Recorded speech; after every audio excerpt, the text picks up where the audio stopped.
how long would it be till England actually followed suit? Could you imagine England going from 30 mile per hour to 20 mile per hour blanket policy?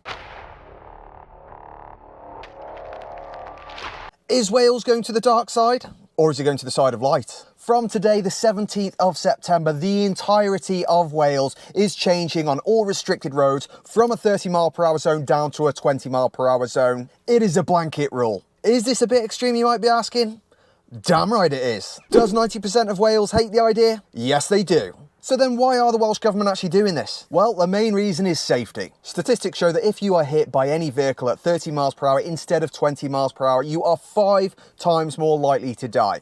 Now, I don't know about you, I really don't like those odds, but does that mean we need a blanket ban across the whole of Wales? These people think clearly not.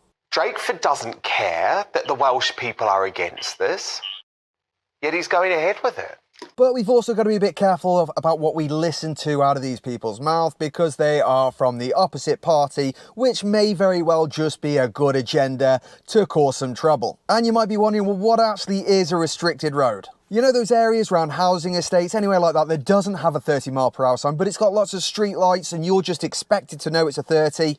They're the ones. They are restricted roads. Anywhere where there's not regular repeater signs of 30 miles per hour all the way, like when you go through those villages, and pretty much anywhere that is in a built-up area. This means from Sunday, 17th of September, you are expected to know that everywhere is 20 miles per hour speed limit. And if you get caught by the police doing anything over that, you are liable for a driving fine. And they are stating that they've actually tested this in pilot areas, and actually it's really successful. It improves the quality of life, it improves safety. But my question is, how does it actually improve the quality of life? Can someone tell me in the comments below? If you know, how does going 20 instead of 30 improve quality of life? And if you're going to say it's easier to cross the road, then why not invest some zebra crossings? Everyone knows how they work. And then maybe you say there's less noise. Well, that's fair enough, but I'm pretty sure we're round the corner from moving away from fuel cars and into electric industry. And when the EVs are all out, there's going to be no noise anyway. So the noise is out of the way. The being able to cross the road could be dealt with zebra crossings. So then we've got pollution, environmental. Is it more environmentally friendly to go 20 instead of 30? Less pollution maybe. And then you've got the safety. We can come back to the safety and say, yes, it's definitely far safer to be going 20 miles per hour than 30 miles per hour. Well, what no one is shouting and screaming about is the actual cost on the economy.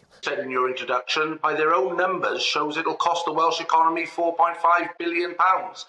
This is estimated to cost Wales anywhere between 4.5 and 9 billion, yes, billion pounds on the economy. That is an expensive day out with a family. And what's really interesting about this is 1 in 10 people voted this to be a good idea. That means 9 out of 10 said no, don't like it, don't want it, not good. And yet the government still thought, what the hell, let's do it anyway. And I'm not necessarily saying it's a bad idea, because I have no idea until we actually see some evidence of what happens.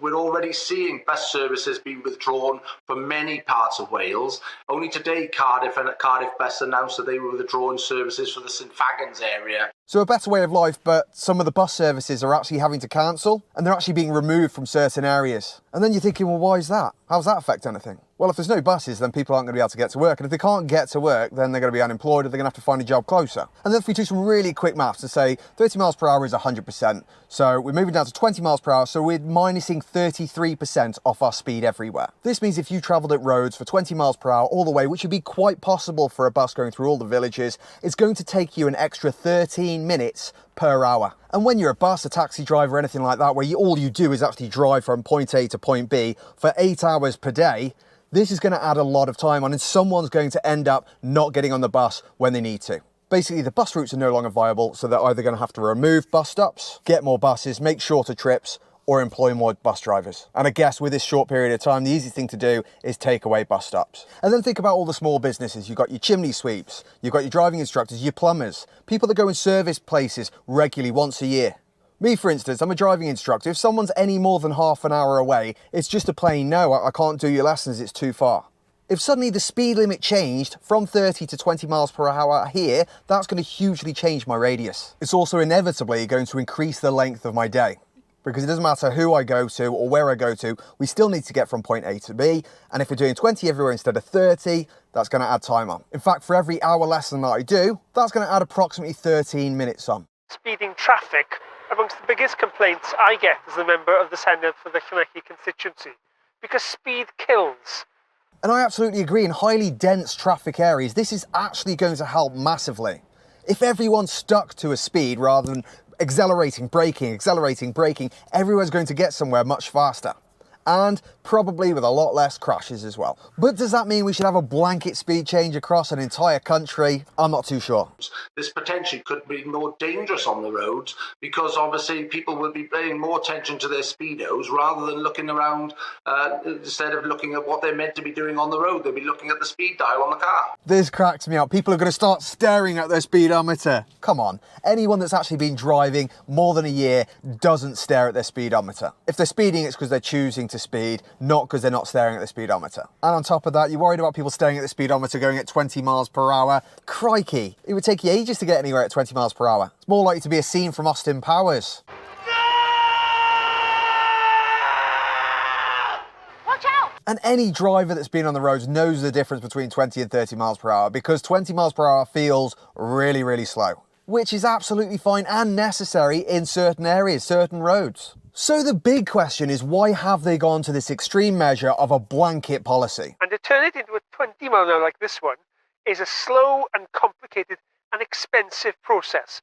To get a speed limit changed is bloody hard work. You have to really fight to explain why you want that speed limit reduction or increase. It takes a long time and it costs a lot of money. So the far easier option was to just put a blanket policy in place, decreasing the 30 mile per limit, the 30 mile per hour limit down to 20 miles per hour, and actually then allow councils to fight and do it the other way around, increasing 20 miles per hour to 30 miles per hour where needed. So I have not really got a political bone in my body, but I have to ask the question, is this a plan by Labour just to get their government back in? And if so, if Labour got into England as well, how long would it be till England actually followed suit? Could you imagine England going from 30 mile per hour to 20 mile per hour blanket policy? I certainly couldn't, but I could see it happening. In fact, it could actually see an increase in casualties on roads, and ultimately it'll have a big impact on the economic performance of Wales.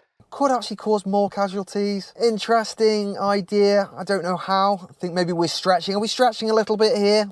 Can someone tell me how we could increase casualties, or are you just throwing words around the room now? What really cracks me up is they wanted to encourage people to do more walking and cycling, so they decreased the speed from 30 miles per hour to 20 miles per hour to encourage you to go even slower and walk to work. Okay. As I say, I'm a firm believer in a 20 mile per hour speed limit when needed. Hospitals, schools, anywhere that it's actually necessary. But a blanket policy, this is pretty extreme, and perhaps it would have been a lot cheaper to put in a lot more zebra crossings and other measures in place as well. But what do I know? Let me know your thoughts in the comments below. What do you think of this situation? I am Josh, your driving instructor. If you need anything at all, let me know on my Instagram, and I will see you all soon. Good luck.